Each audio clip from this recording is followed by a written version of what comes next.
이러니까 소규모의 영세한 타이 마사지 샵은 사장이 직접 운영하는 시간이 많아질 수밖에 없습니다. 그래야 카운터 월급이라도 줄이니까요. 안녕하세요, 타이랑입니다. 거리를 다니다 보면 타이 마사지 샵이 정말 많습니다. 상가마다 하나씩 둘씩 여기저기 널린 게 타이 마사지 샵이죠. 커피숍, 치킨집, 편의점만큼이나 많다는 마사지 샵. 그 마사지 샵의 과반수가 타이 마사지 샵이라는 것은 이게 돈이 되니까 한다는 것일 텐데, 과연 타이 마사지 샵은 돈을 얼마나 벌까요? 또 수익 구조는 어떨까요? 이 모든 것을 알려드리겠습니다. 구독과 좋아요를 클릭해 주시면 감사하겠습니다. 먼저 타이 마사지 샵의 수익 구조를 보겠습니다. 타이 마사지 샵은 마사지라는 서비스업이므로 옷가게나 음식점처럼 상품 원가가 거의 없습니다.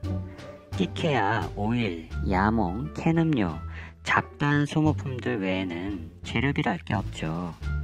월세나 공과금은 어떤 업종이나 똑같이 들어가는 것이고요. 가장 비용이 큰 것은 인건비입니다.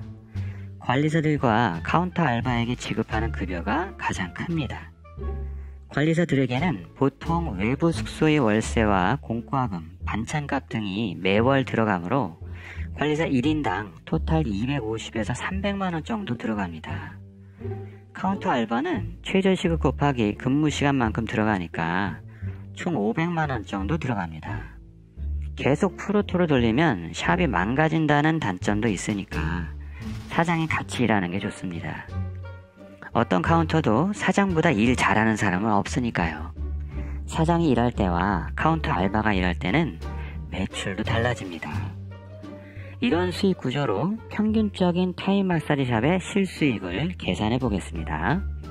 30에서 50평짜리 샵에 관리사가 4명이고 카운터 알바가 2명이며 사장이 금토만 24시간 커버하는 샵으로 가정하겠습니다.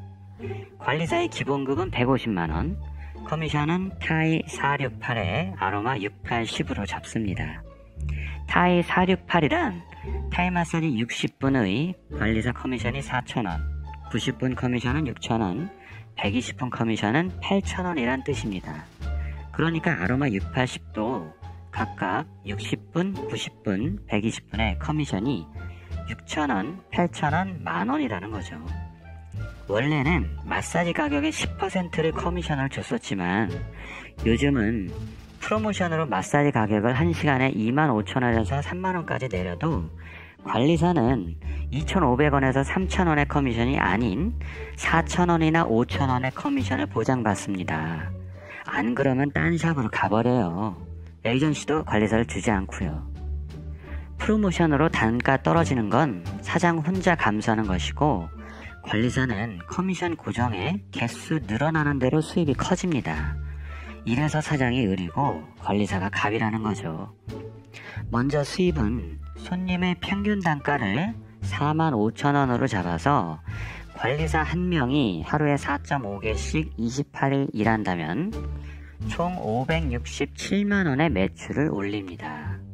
관리사가 4명이니 2268만원의 매출이 나오는 거죠. 지출을 보죠. 관리사 1인당 기본급 150만원, 커미션 75만 6천원, 반찬값 10만원, 토탈 235만 6천원입니다. 관리사가 4명이니까 총 942만 4천원이 되겠네요. 카운터 알바 2명의 월급은 500만원이고요. 샵 월세 200에 공과금 100, 관리사 외부 숙소 월세 50에 공과금 20, 오일이나 야몽, 음료수, 세제, 기타 소모품 구입으로 50만원, 판촉비와 기타 비용 50만원, 이라면은 총 지출이 1912만 4천원입니다. 그렇다면 타이 마사지 샵의 사장은 월 2268만원의 수입에서 1912만 4천원을 뺀 355만 6천원을 벌게 됩니다. 물론 샵의 규모가 크고 손님이 많은 타이 마사지 샵은 월 매출 4천 이상에 순수익 1,500 이상 버는 것도 극소수이지만 있습니다. 반대로 월 매출이 1000만원 안팎에 순수익은 마이너스라 매달 까먹다가 망해서 없어지는 것도 있고요. 요즘 상황에서는 월 350만원 이상 꾸준히 가져갈 수 있는 타이 마사지 샵은 50%도 안 된다고 보시면 됩니다. 괜찮아 보이시나요? 사실 여기에는 빠진 비용이 있습니다. 에이전시를 통해서 관리사를 구할 때마다 들어가는 소개 비용과 출입국 관리소의 단속 시 나오는 벌금이 빠졌죠. 관리사가 4명이면 보통 한 달에 한두 명의 이동이 있다고 보면 됩니다. 태국 관리사들은 오랫동안 있는 경우가 흔치 않아요.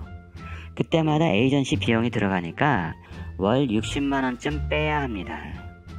출입국 관리소 단속에 걸리는 건 복불복이라 연 1회에서 3회까지는 단속될 것을 생각해야 하죠.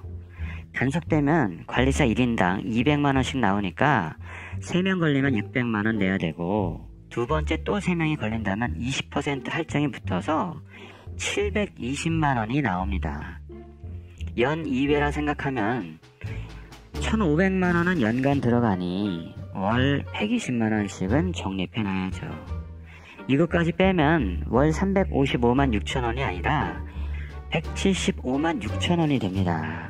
많이 쪼그라들었네요. 관리사나 카운터 알바가 더 벌어갑니다. 이러니까 소규모의 영세한 타이 마사지 샵은 사장이 직접 운영하는 시간이 많아질 수밖에 없습니다. 그래야 카운터 월급이라도 줄이니까요. 일부 사장님들은 카운터를 거의 안 쓰고 혼자서 24시간 커버하기도 하죠. 그렇게 하면 월 600만원 이상도 벌 수 있습니다. 그런데 말입니다. 편의점 24시간 알바를 해도 최저임금으로 600만원을 넘게 법니다. 이것은 불법도 아니라 마음도 편하죠. 좀 웃기는 결론이 되어버렸네요. 적당히 카운터 직원을 쓰면서 월 500만원 이상의 순수익을 낸다면 타이 마사지 샵을 괜찮게 운영하는 편입니다. 그래서들 창업을 많이 하시는데요. 타이 마사지 샵에 대해서 아무것도 모르고 창업하시는 분이라면 저 500만원이라는 금액은 정말 쉽지 않은 금액이 됩니다. 언제 단속이 들이칠까 신경 쓰면서 24시간 근무를 하는데도 매달 마이너스가 되는 놀라운 경험도 할 수 있는 게 타이 마사지 샵 창업이죠. 지금도 타이 마사지 샵 창업이 궁금해서 이 영상을 보시는 분들이 계실 겁니다. 그래서 다음번에는 타이 마사지 창업의 현실에 대해서 있는 그대로 낱낱이 말씀드려 볼까 합니다. 잘 보셨다면 구독과 좋아요를 부탁드립니다. 감사합니다.